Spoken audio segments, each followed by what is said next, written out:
तुलसीदास जी को यहाँ से वैराग्य लगा है।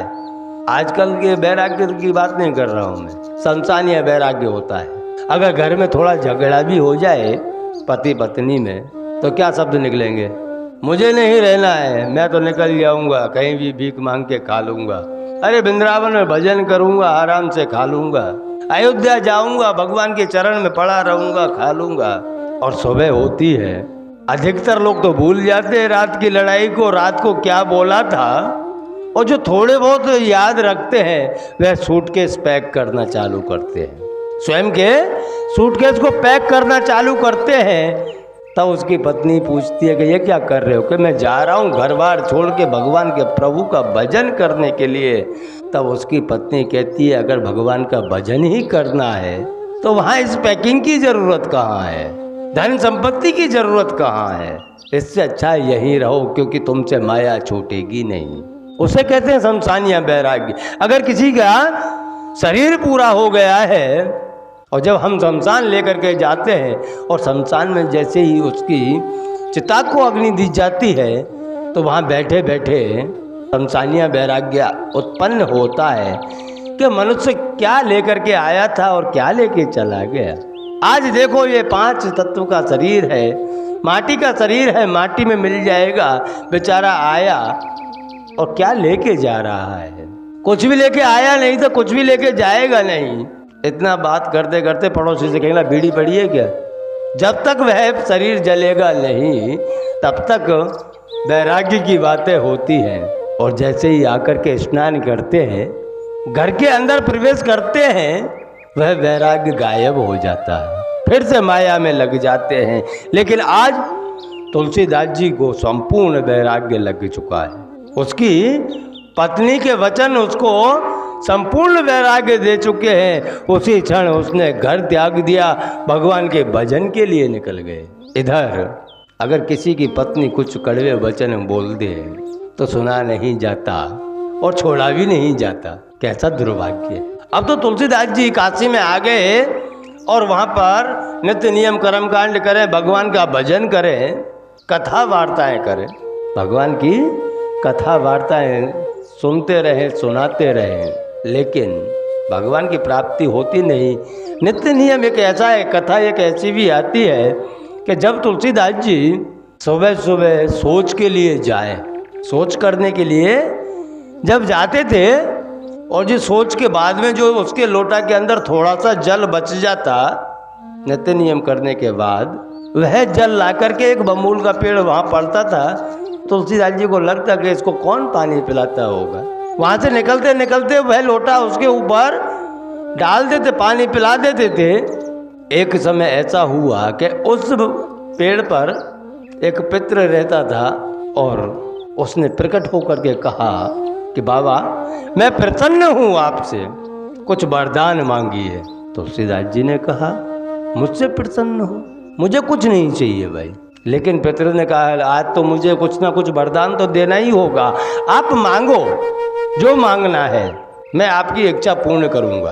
तुलसीदास जी ने कहा कि क्या दोगे तुम, चलो एक काम करो, अगर आपको देना ही है तो मैं आपसे वरदान मांगता हूं कि एक काम कीजिए कि भगवान श्री राम के दर्शन करा दीजिए।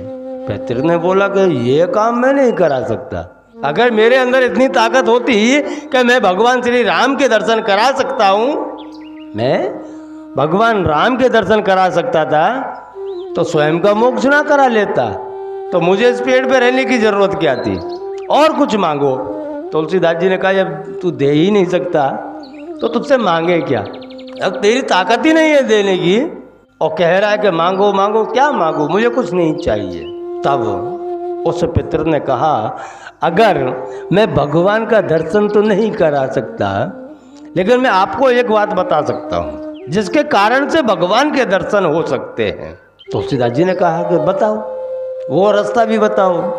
तब उस पितृ ने कहा कि आपको राम जी के दर्शन केवल और केवल हनुमान जी करा सकते हैं। तो बाबा तुलसीदास जी ने पूछा कि वह काम मिलेंगे, भाई अंतरात्मा से प्रेम है भगवान से, कोई दिमाग से नहीं है, व्यवहार का काम नहीं है, ये प्रेम का काम है भगवान के लिए। तुलसीदास जी ने पूछा वह कहाँ मिलेंगे हनुमान जी। पितृ ने कहा कि हनुमान जी आज भी इस मृत्यु लोक में हैं और जहाँ प्रभु श्री राम की कथा वार्ताएं चलती हैं, कथाएं होती हैं, वहाँ पर हनुमान जी आते हैं। हनुमान जी स्वयं वहाँ पर आते हैं, कथा सुनते हैं। आप बस उनको पकड़ लो, वह आपके दर्शन करा देंगे। तब तुलसीदास जी ने पूछा कि मैं हनुमान जी को पहचानूंगा कैसे? तब उस पितर ने कहा कि आप खाली इतना देखना कि जहाँ कथा चल रही हो उस कथा के अंदर हनुमान जी स्वयं सबसे पहले आते हैं और सबके बाद में जाते हैं। बस जो सबसे पहले आए और सबसे बाद में जाए वही हनुमान जी हैं। अब तुलसीदास जी को रास्ता बता दिया। वहीं नजीक में एक कथा चल रही थी। वह कथा सुनने के लिए जब तुलसीदास जी ने विचार किया कि हनुमान जी तो आते हैं, कहते हैं कि हनुमान जी वहाँ जरूर आते हैं, तो आज मैं सबसे पहले पहुँच जाता हूँ। कथा मंडप के अंदर कोई नहीं था, उससे पहले तुलसीदास जी सबसे पहले जाके बैठ गए और दरवाजे पे ही जाके बैठ गए। देखना सबसे पहले कौन आना है। बैठे रहे, देखा तो एक वयोवृद्ध जिसके पूरे शरीर से खून की धाराएं बह रही थी, जैसे कोई कोढ़ी रोगी उस सभा में आया हो, और आकर के बस एक कोने पर बैठ गए। कथा प्रारंभ हुई, शास्त्री जी ने कथा सुनाई और कथा सुनने के बाद कथा संपूर्ण हो गई। संपूर्ण होने के बाद में सब अपने अपने गंतव्य के लिए प्रस्थान कर गए, लेकिन तुलसीदास जी वहीं बैठे। अब हनुमान जी भी एक जगह बैठे हुए हैं। हनुमान जी विचार कर रहे कि ये जाए तो मैं जाऊं। तुलसीदास जी समझ गए कि यही है हनुमान जी। धीरे धीरे नजीक आए हनुमान जी के, और जैसे ही नजीक आए, नजीक आकर के हनुमान जी के पैर पकड़ लिए। अब हनुमान जी तुलसीदास जी से कह रहे हैं, अरे भाई ये क्या कर रहे हो, मेरे पैर छोड़ दो, नहीं तो ये जो रोग है ये रोग तुम्हें भी लग जाएगा। तुलसीदास जी कह रहे मैं यही तो चाहता हूँ कि आपको जो रोग लगा है वह रोग मुझे लग जाए, मैं यही तो चाहता हूँ। कौन सा रोग पता है आपको? कहो। राम नाम का रोग। हनुमान जी कह रहे कि मुझे जो रोग लगा है वह रोग आपको ना लग जाए, इसलिए मेरे पैर छोड़ दो, मैं तो एक रोगी हूँ। उधर तुलसीदास जी कह रहे हैं कि आपको जो रोग लगा है वही रोग मैं मेरे को लगाना चाहता हूँ, इसलिए मैंने आपके चरण पकड़ रखे हैं और मैं आपको पहचान गया हूँ। अब मैं आपके चरण छोड़ने वाला नहीं हूँ। तभी प्रेम बसीभूत होकर के हनुमान जी स्वयं के असली रूप में आए हैं। अतुलित बल धामम है मैं सैलावदेहम, धनुज वन कृषानम ज्ञानी नाम अग्रगण्यम, सकल गुण निधानम वानराणाम दिशम, रघुपति प्रिय भक्तम वात जातम नमामि। के हनुमान जी स्वयं के रूप में आ गए। बोले रामचंद्र भगवान की जय। तब तुलसीदास जी ने कहा कि आप मिल गए तो मुझे रघुवीर भी मिल जाएंगे। हनुमान जी ने कहा तो मांगो, क्या मांगना है कहो, मैं क्या कर सकता हूँ। तब तुलसीदास जी ने कहा कि हे प्रभु मुझे कुछ नहीं चाहिए, बस आप मेरे ऊपर एक ऐसी कृपा कर दीजिए, मेरे ऊपर एक ऐसी कृपा कर दीजिए कि मैं भगवान श्री राम के दर्शन कर पाऊँ। इधर हनुमान जी ने कहा कि राम के दर्शन करने हैं तो मैं करा देता हूँ, लेकिन यहाँ नहीं होंगे। आप चित्रकूट चले जाइए, मंदाकिनी की धारा में जब जब संत दर्शन करने के लिए, स्नान करने के लिए आते हैं, वहाँ प्रभु श्री रामचंद्र जी भी और लक्ष्मण जी के साथ में स्नान करने के लिए जरूर आते हैं। आप वहाँ जाइए, आपको भगवान के दर्शन वहाँ पर होंगे चित्रकूट में। अब तुलसीदास जी आगे रोज चंदन घिसे, क्योंकि सेवा है, जिसकी जितनी क्षमता होती है प्रभु कार्य के लिए वह उतनी सेवा कर पाए।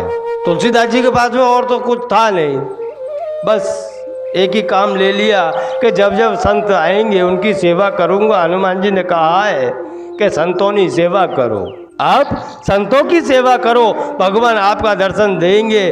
और उसी विश्वास के आधार पर तुलसीदास जी चित्रकूट के घाट पर बैठे हुए हैं, चंदन घिसे जा रहे हैं, संतों को चंदन लगाते जा रहे हैं। उसी क्षण भगवान राम और लक्ष्मण दोनों संतों के भेष में आए हैं।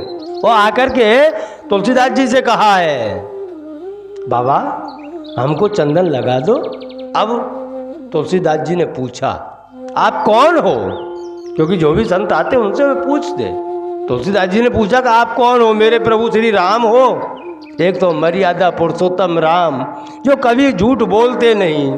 अब उनको जवाब भी कितना सुंदर दिया है भगवान ने कि बाबा, यहाँ तो सभी संत राम ही है, सब संतों के अंदर राम है, आप देखो तो सही।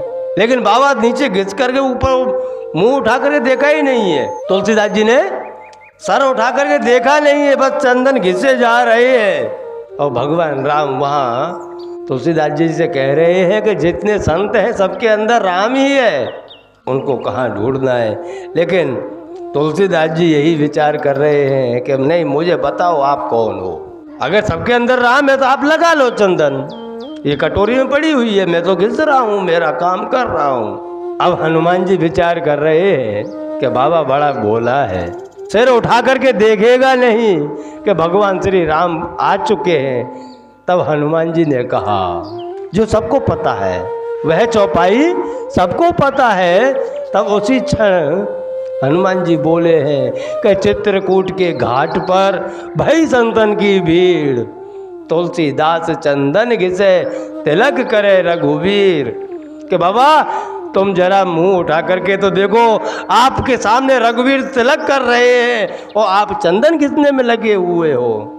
जैसे ही रघुवीर का नाम लिया है, बाबा तुलसीदास जी ने ऊपर उठा के देखा कि राम लक्ष्मण दोनों हैं और भगवान श्री राम के पैर पकड़ के फूट फूट के रोने लगे हैं। यह आंसू कोई दुख के आंसू नहीं थे, एक आनंद का माहौल था।